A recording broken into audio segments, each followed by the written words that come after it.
Ibu sekalian, kembali lagi kami menyampaikan yang pertama terima kasih kepada polisi, kepada semua tokoh masyarakat, anggota DPRK atas kedatangannya.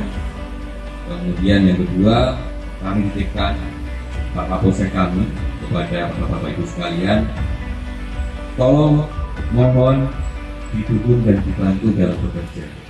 Karena semuanya polisi tidak ada kalau tidak untuk kepentingan masyarakat. Kemudian yang kedua, berilah sebuah teguran kepada Pak Kapolsek atau kepada saya, Kapolres, untuk kira-kira kebaikan dan kelancaran ke depan.